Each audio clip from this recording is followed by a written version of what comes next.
The table was set for dinner. The meat was sliced. The chair was pushed back, as if someone had just stood up to answer a knock at the door. But on the island of Moor, there is no one to knock. In December 1900, a supply ship arrived at a lighthouse expecting a welcome signal. They found nothing but an open gate, a made bed, and a logbook with a final entry that has terrified historians for over a century. 3 men didn't just die here. They vanished into the silence. To understand the fear, you first have to understand the isolation. Moor is a rock in the Atlantic Ocean, 20 miles from the nearest hearth or home. It was supposed to be a boring job. James Ducat, Thomas Marshall, Donald MacArthur. These were not superstitious men. They were veterans, hardened by the salt and the sea. They knew the ocean's temper, and they knew the rules.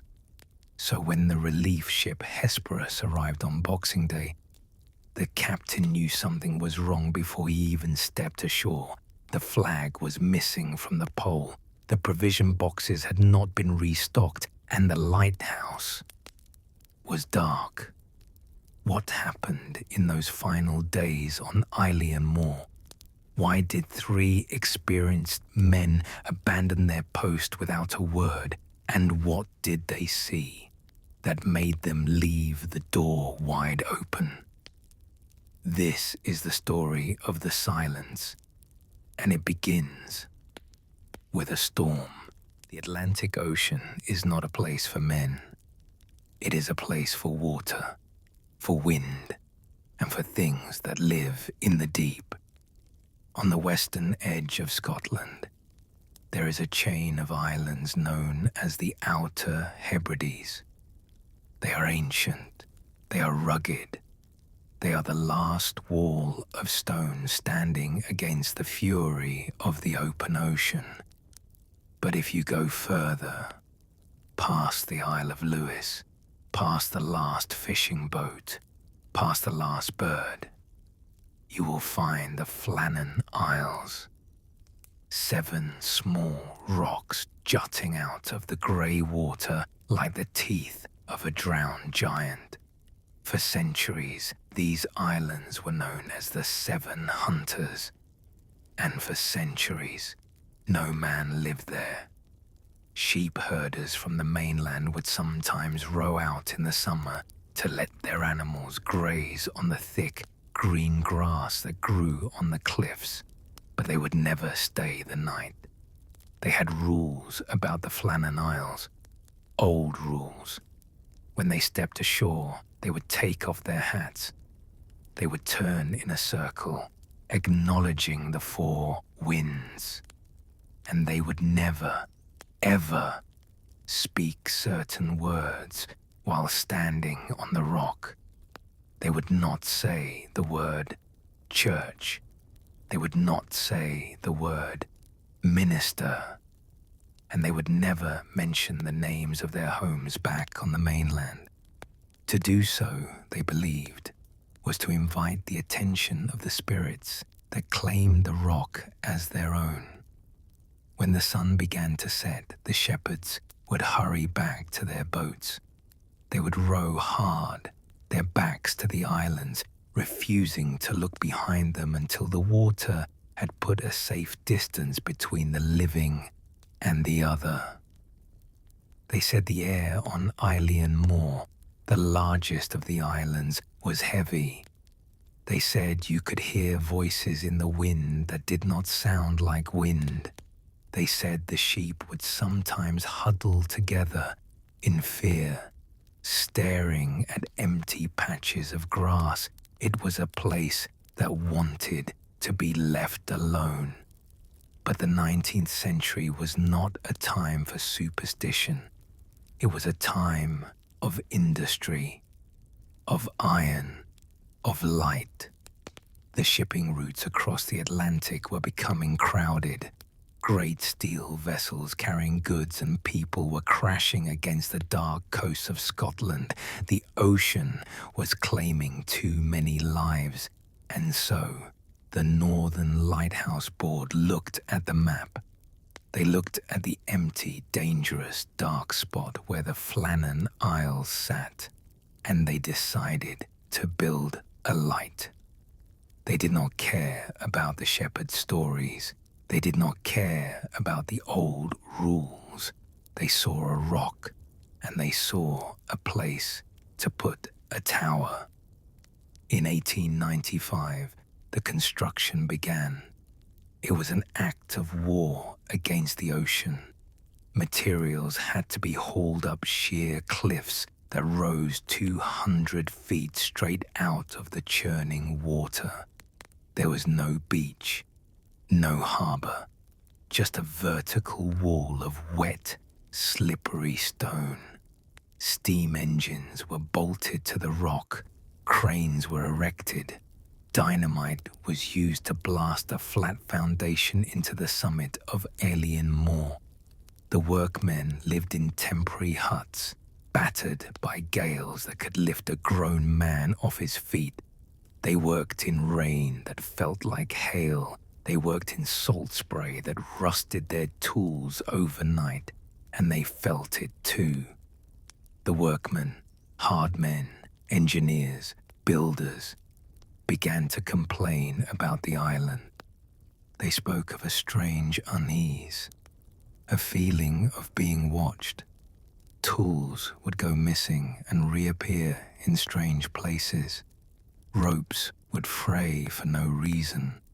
And at night, when the wind howled through the unfinished stonework, it sounded less like air rushing through a gap and more like a voice screaming to be let in.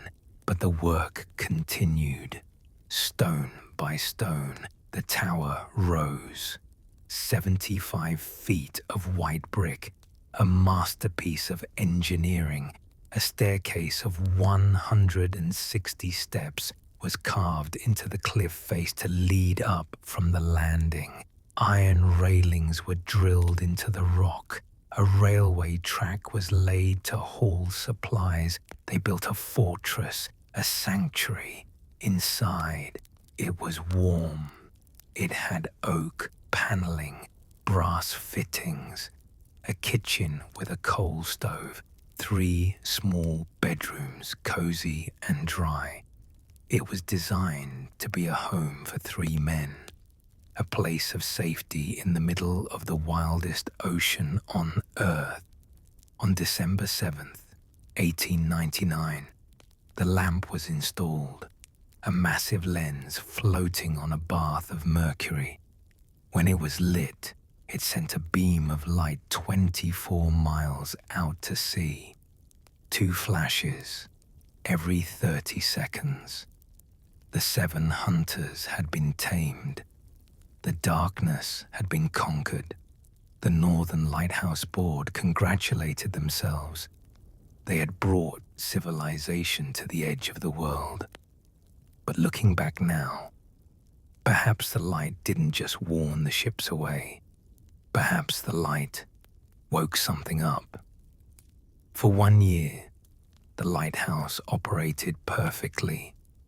The keepers came and went. The light turned. The ships passed safely. But then came December 1900, the first winter of the new century, and on the island of Alien Moor, 3 men were about to learn that no amount of stone, no amount of iron, and no amount of light can protect you when the silence decides to fall. When we tell stories of the missing, we often treat them as ghosts before they are even dead. We see them only as names on a page. James Ducat, Thomas Marshall, Donald MacArthur. But in December 1900, they were not mysteries. They were men. They were fathers, husbands, and sons. They had debts to pay. They had retirement plans. They had favorite meals they looked forward to when they returned to the mainland. To understand why they vanished, we must understand who they were. Because the first rule of the sea is that you do not send a novice to a place like Ilion Moor. The Lighthouse board sent their best. James Ducat was the principal keeper, the man in charge. He was 43 years old, born in Arbroath, a man of the coast, through and through. He had spent 22 years in the Lighthouse service. He had served at Montrose Ness, at Inchkeith, at Langness. He had climbed thousands of stairs and lit thousands of lamps. His friends described him as steady, the kind of man who checked a lock 3 times, the kind of man who didn't speak unless he had something to say. Ducat was a family man. He had a wife, Mary, and 4 children waiting for him on the mainland. But in the months leading up to this final shift, James had begun to change. He had complained to his family about Ilion Moor. He told them the island didn't feel right. He spoke of a dampness that got into the bones and wouldn't leave. He had even applied for a transfer to a shore station somewhere closer to home. He was tired. He was looking forward to the end of his service. This rotation on the rock was just another job, another month of wages to send home to Mary. Thomas Marshall was the second assistant. He was younger, 28 years old. Marshall was a different breed of keeper. He was single, focused, ambitious. He had been a seaman before joining the Lighthouse service, working on the rough waters of the Atlantic. He knew the ocean not just as a view from a window, but as a force that could crush a hull. Marshall was known for his strength. In a previous storm at a different station, he had been fined 5 shillings for losing equipment to a gale.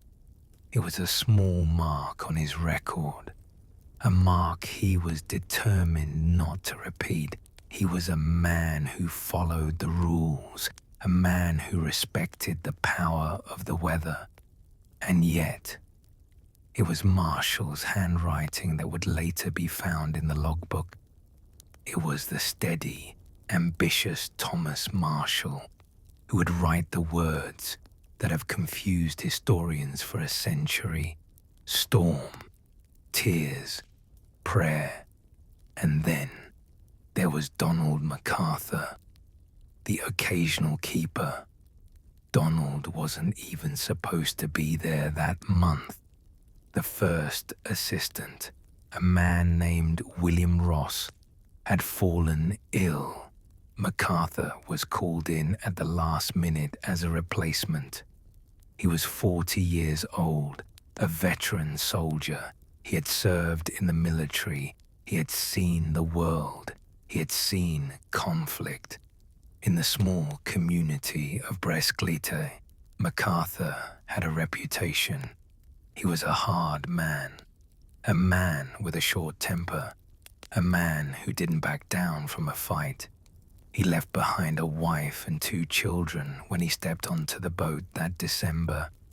Think of him, a soldier, a brawler, a man of action trapped in a stone tower where the only enemy is the silence.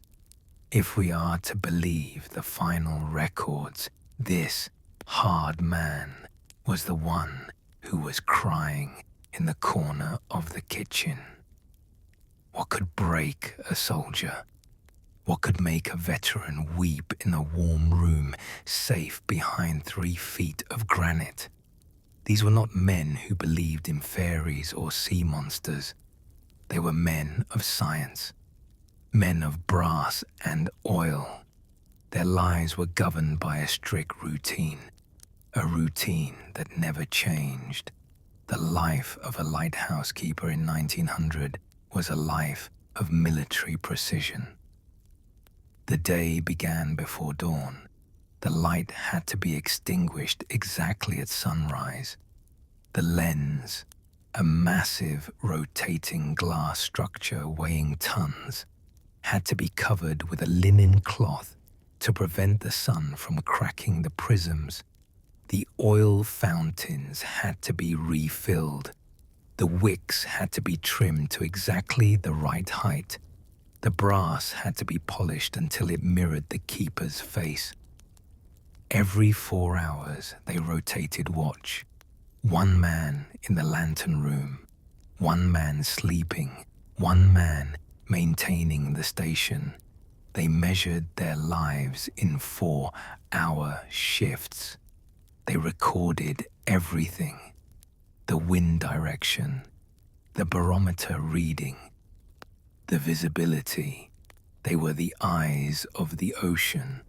For the first week of December 1900, the routine held. The logbook shows nothing but ordinary days. December 6th, light breeze, rain. December 8th, fresh winds, visibility good. December 10th, maintenance on the West Landing. They ate their meals together. They played cards. They smoked pipes and looked out at the grey horizon. It was a boring life, a quiet life, exactly the kind of life James Ducat wanted. But on December 12th, the routine broke, and the men of Illiam Moor stopped looking at the ocean and started looking at each other. If the keepers had simply vanished, it would be a tragedy. But it was what they left behind that turned Illiam Moor into a legend. On the table in the kitchen, lying open, was the official logbook. In the Lighthouse service, the log is sacred. It is a legal document. It is a record of truth. Keepers are trained to write only the facts. Wind speed, barometer readings, oil consumption. There is no room in a logbook for feelings, and there is certainly no room for fear. But when the investigators began to read the entries for mid-December, they found that the facts had begun to warp. The handwriting belonged to Thomas Marshall, the second assistant, the ambitious young man, the rule follower. But the words he wrote starting on December 12th were not the words of a rational man. December 12th. Gale north by northwest, sea lashed to fury. Never seen such a storm. This entry is the first crack in the glass, because we know something that Thomas Marshall did not. We have the weather records from the Isle of Lewis, just 20 miles away. We have the logs from ships that were sailing nearby, and every single one of them says the same thing. On December 12th, the weather was calm. There was no gale, there was no fury. The sky was clear. So what was Thomas Marshall seeing?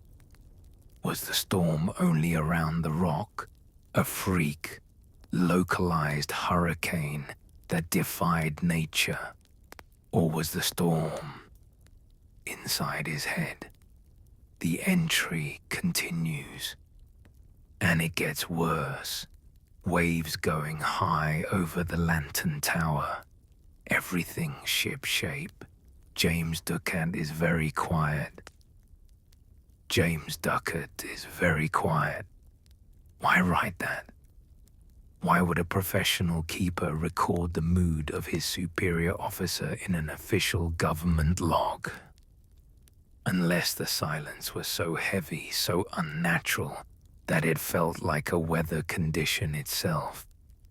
Unless Ducat, the steady father, the veteran, had stopped speaking because he was seeing something he couldn't explain. By December 13th, the writing becomes more frantic. December 13th.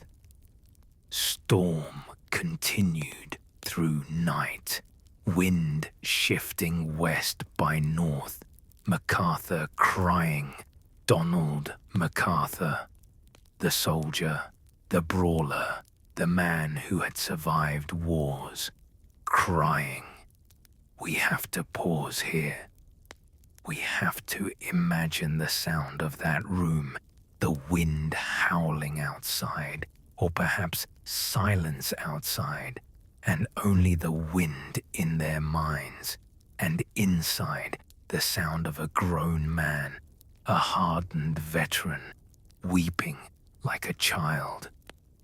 What makes a soldier cry? It isn't wind. It isn't rain. It is the breaking of the mind.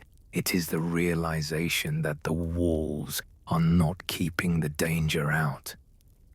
They are keeping you in. For the next 24 hours, the logbook is blank. We don't know what happened on the 14th. Did they sleep? Did they eat? Or did they sit in the dark, listening to the waves that shouldn't exist, waiting for the end? And then, the final entry. December 15th, 9 a.m. The handwriting is steady again. The panic seems to have passed, but the words are final. Storm ended. Sea calm. God is over all. God is over all.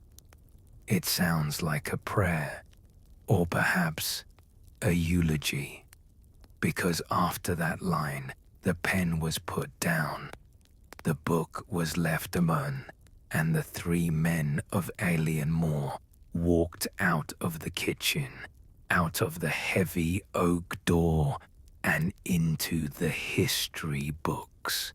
When the relief crew arrived days later, the sun was shining. The sea was as smooth as glass. The storm that had terrified Thomas Marshall, the storm that had broken Donald MacArthur, was gone. It left no trace, no wreckage, no damage to the tower. It simply vanished, and it took the men with it. There is one detail from the investigation that haunts me more than the logbook. In the entrance hall, there were hooks for the keepers' oilskins, the heavy, waterproof coats they wore to go outside. 3 men, 3 hooks. But when the relief crew looked at the wall, 1 hook was empty, 2 were full. This means that James Ducat and Thomas Marshall ran out into the calm sea without their coats. In December, in the North Atlantic, no keeper would do that. Not unless the emergency was instant. Not unless they didn't have time to grab a coat. Or unless they weren't running to something, they were running from something. Something that was already inside the tower with them. The discovery of the empty lighthouse did not happen in an instant. It was a slow, agonizing crawl toward the truth. It began on December 26th, Boxing Day. The relief ship, the Hesperus, left the port of Bresclite in the early morning darkness. The ship was carrying fresh supplies, Christmas mail and parcels from the keepers' wives. It was also carrying Joseph Moore, the relief keeper who was scheduled to start his shift. The mood on board was light. The crew was looking forward to the new year. Captain James Harvey steered the ship through the chopping grey waters, expecting to see the lighthouse long before they arrived. Usually, when a supply ship approaches a station, the keepers raise a flag. It is the first greeting, a signal that says, "We see you, we are ready." Captain Harvey stood on the bridge, his telescope trained on the horizon. 5 miles out, no flag. The captain frowned, but said nothing. Perhaps they were busy, perhaps they were sleeping after a long night watch. 3 miles out, still no flag, and more worryingly, no movement. The lighthouse gallery, the balcony that runs around the top of the tower, was empty. Usually the keepers would be out there, watching the ship come in. Captain Harvey ordered the ship's whistle blown, a sharp, piercing shriek of steam that cut through the cold air. He waited. The echo bounced off the cliffs and returned to them. Silence. He ordered a flare fired. A red arc of light fizzed up into the grey sky and exploded. They watched the island. They waited for a return signal, a flare, a wave, anything. But the island just sat there. Grey, cold, unresponsive. Joseph Moore, the relief keeper, felt a cold weight settle in his stomach. He knew these men. He had eaten with them. He had laughed with them. He knew that James Ducat was a man of strict discipline. Ducat would never miss a flag greeting, not unless he couldn't walk, not unless he was dead.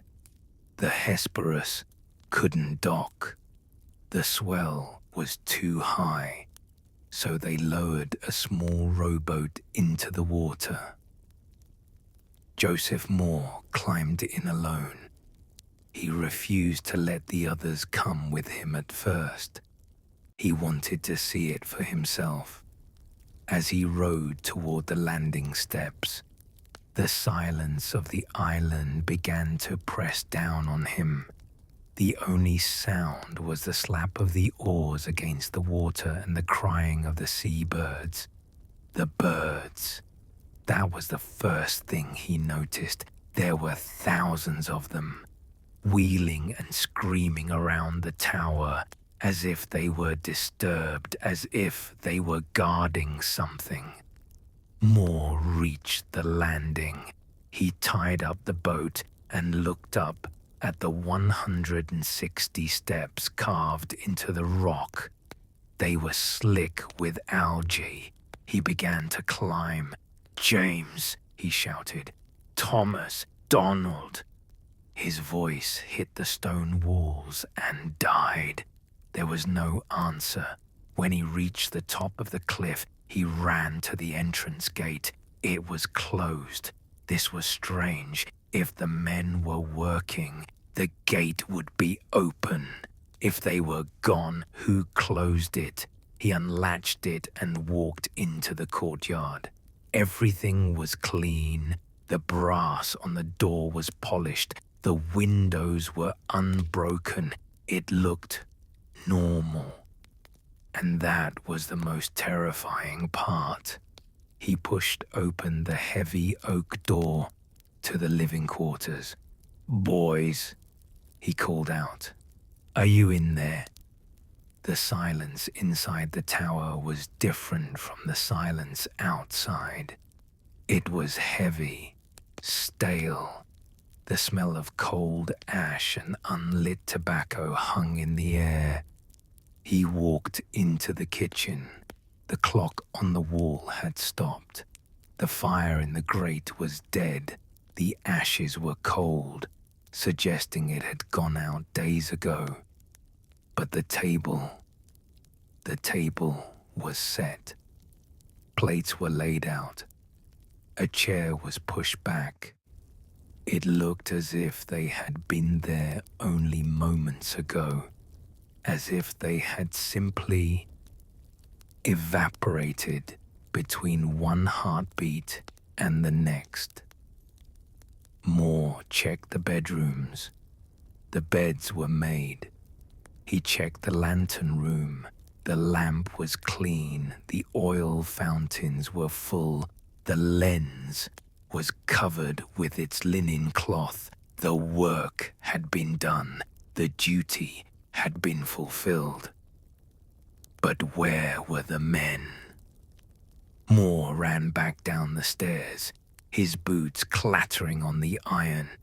He ran all the way back to the boat, his face pale, his breath coming in short gasps. "They're gone," he told the captain. "They're all gone." The captain sent more men ashore. They searched every inch of the rock. They looked in the crevices. They looked down the sheer cliffs where the Atlantic surged and boiled below. They found no bodies. They found no blood. They found no note. They found only the sea and the lighthouse and the cold, impossible truth. 3 strong men had been on this island, and now they were not. So, what took them? Over the last 100 years, the theories have ranged from the scientific to the supernatural. Everyone has an opinion. The experts, the sailors, the storytellers, and none of them quite fit.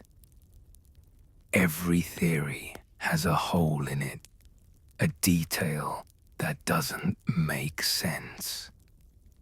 Let's start with the official explanation, the one written in the government report. The wave. The investigation concluded that the men must have been swept away by a rogue wave. The theory goes like this. On the afternoon of December the 15th, a massive storm was building.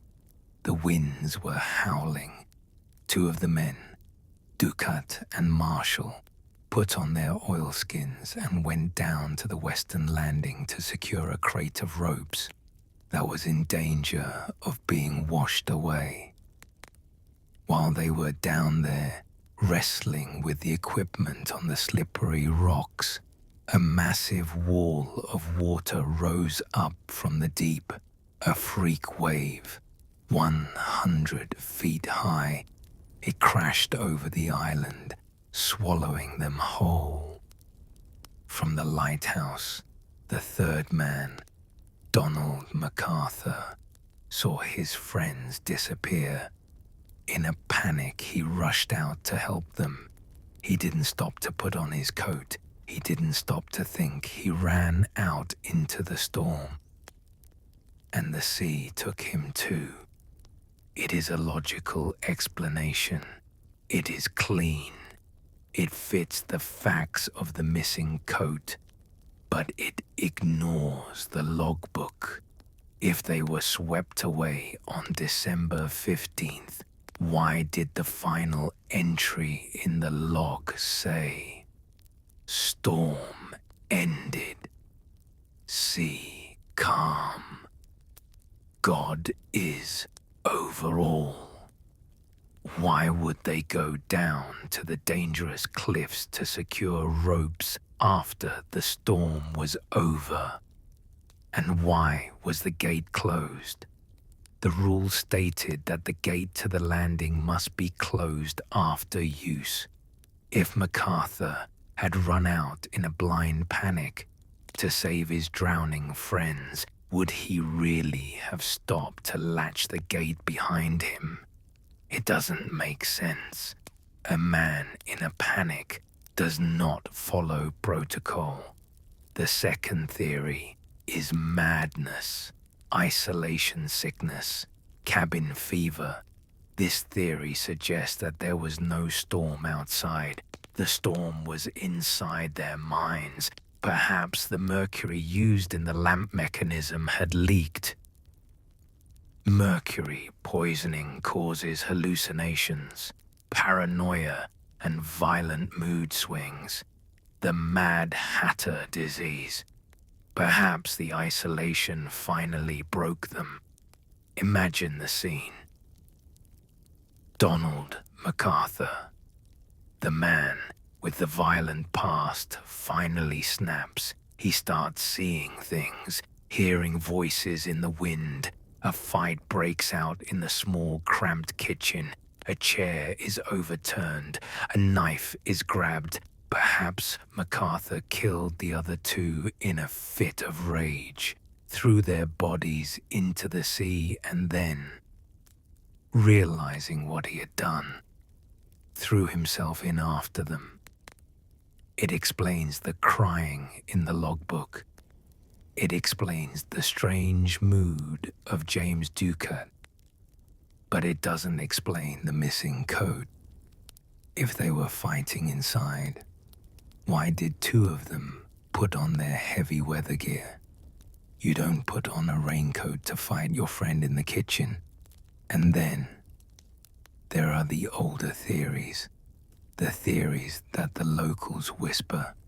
The people of the Hebrides never liked Eilean Moor. They called it the other country. They believed the island was home to spirits, the little folk, ancient beings that did not like the artificial light of the tower cutting through their dark. They believed that the seven hunters were not rocks, but entities. The keepers had broken the old rules.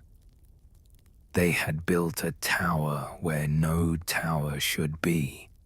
They had lived on a rock that was meant to be empty. Did they see something on that final night?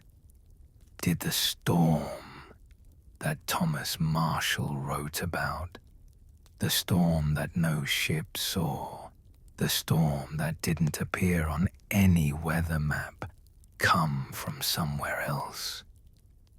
Was the silence of James Ducat the silence of a man who is watching something impossible coming up the stairs?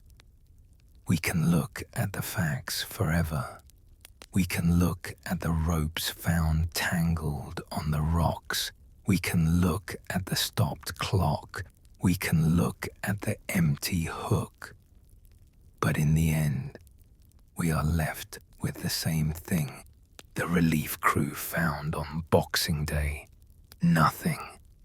Just the sound of the wind and a question that has no answer. The investigation was closed in 1901. The Northern Lighthouse Board issued a statement. They concluded that the men had been lost to an accidental drowning.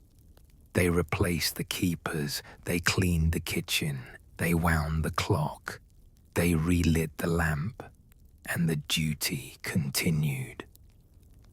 For another 70 years, men lived on Eilean Moor, but they were never comfortable there. Keepers who served on the rock after the disappearance reported strange things. They said that on quiet nights, when the wind died down, you could hear names being called on the breeze: James, Thomas, Donald. They said that sometimes, when you were polishing the brass in the lantern room, you would feel a cold hand on your shoulder, or you would turn around, expecting to see your colleague, and find the room empty. In 1971, the lighthouse was automated. The last keepers packed their bags, locked the heavy oak door for the final time, and left the rock to the birds and the ghosts. Today, there is no one on Eilean Moor. The kitchen is cold, The bedrooms are empty. The only warmth comes from the electric machinery that turns the light. If you sail past the Flannan Isles today, you will see it. A white finger of stone pointing up at the grey sky. It looks peaceful. It looks solid. But if you look closely through your binoculars, you might see the landing steps, the steps that Joseph Moore climbed on that Boxing Day, the steps that James Ducat, Thomas Marshall, and Donald MacArthur walked down and never walked up again. The mystery of the Flannan Isles will never be solved. The ocean does not give up its secrets. It only keeps them, rolling them over and over in the deep, polishing them like sea glass until they are nothing but stories. So tonight, as you lay in the warmth of your home, as you listen to the silence of your own room, be grateful for the walls around you. Be grateful for the lock on your door. And be grateful that when you close your eyes, the only darkness you see is your own. Good night.